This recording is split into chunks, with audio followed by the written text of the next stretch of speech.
నమస్తే, welcome to Kancharla TV. Srikakulam నగరంలోని విజయదుర్గ అమ్మవారి దేవాలయ పునః ప్రతిష్టోత్సవాలు 6 నుంచి ప్రారంభం కానున్నాయని ఆలయ ప్రధాన అర్చకుడు ఆరవెల్లి సూర్యనారాయణ శర్మ తెలిపారు. నగరంలోని నానుబాల వీధిలో విజయదుర్గ అమ్మవారి ఆలయ ప్రాంగణంలో మీడియా సమావేశంలో ఆయన మాట్లాడారు.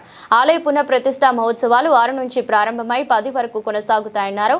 5న సాయంత్రం చిన్న బజారులోని వాసవి కన్యకా పరమేశ్వరి ఆలయం నుంచి విజయదుర్గ అమ్మవారి విగ్రహ శోభయాత్ర ప్రారంభమవుతుందన్నారు.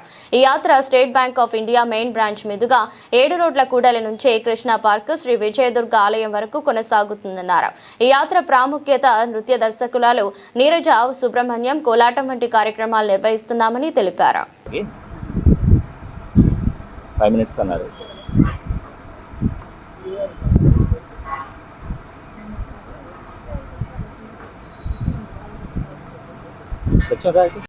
రాజు ఉన్నావా?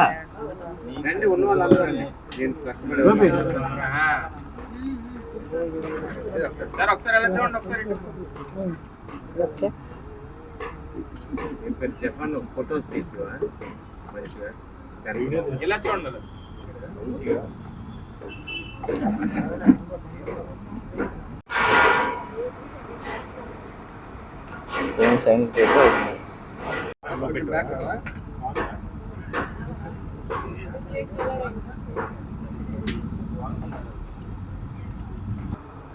ఆలయం కృష్ణశిలతో ఎక్కడా లేని విధంగా కృష్ణశిలతో పునర్నిర్మాణం చేయడం జరిగింది. ఇవన్నీ పూర్తవడంతో ఇప్పుడు మన విజయదుర్గ అమ్మవారి ఆలయం ప్రతిష్టా సమయం దగ్గర పడింది. దైవజ్ఞులు, పెద్దలు, గురువులు యొక్క స్వామీజీల యొక్క ఆదేశం మేరకు మనం మార్చి 6వ తారీఖు నుంచి 10వ తారీఖు వరకు ఈ ప్రతిష్టా కార్యక్రమం నిర్వహించడం జరుగుతున్నది.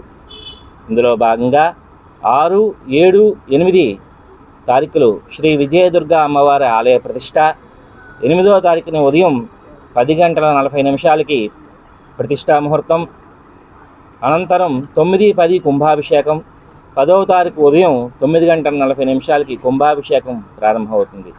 అదేవిధంగా అమ్మవారి యొక్క శోభాయాత్ర, అమ్మవారి విగ్రహాన్ని తీసుకొని మనం 5వ తారీఖు సాయంకాలం 4 గంటల నుంచి మన చిన్న బజార్లో గల కన్యకా పరమేశ్వరి, వాసవి కన్యకా పరమేశ్వరి ఆలయం దగ్గర నుంచి ఊరేగింపుగా బయలుదేరి చాలామంది భక్తజనంతో నీరజ సుబ్రహ్మణ్యం గారి ఆధ్వర్యంలో మనం ఈ కోలాటం మరియు వివిధ రకాలైన వ్యవహారాలు వీటితో మనం ప్రారంభించి నృత్యం, గీతం, శ్రావ్యం ఇటువంటి వాటితో ప్రారంభమై శోభాయమానంగా అమ్మవారి విగ్రహాన్ని శోభాయాత్ర ప్రారంభించి అలా స్టేట్ బ్యాంక్ మరియు 7 రోడ్ జంక్షన్ కృష్ణా పార్కు మీదుగా మన విజయదుర్గ అమ్మవారి ఆలయానికి 5వ తారీఖు సాయంకాలం 4 గంటలకు ప్రారంభమై సుమారుగా 9 గంటలకి ముగుస్తుంది.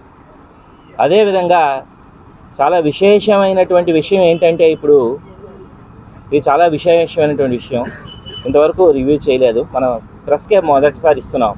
ఏమిటి అంటే, మన అమ్మవారి విగ్రహాన్ని అయోధ్య రామ మందిరంలో ఏ విగ్రహం అయితే చెక్కారో, ఏ రాయితో అయితే ఆ విగ్రహం చెక్కారో, ఆ రాయితోనే, ఆ మిగిలినటువంటి రాయితోనే మన విజయదుర్గ అమ్మవారి విగ్రహాన్ని రూపొందించడం జరిగింది.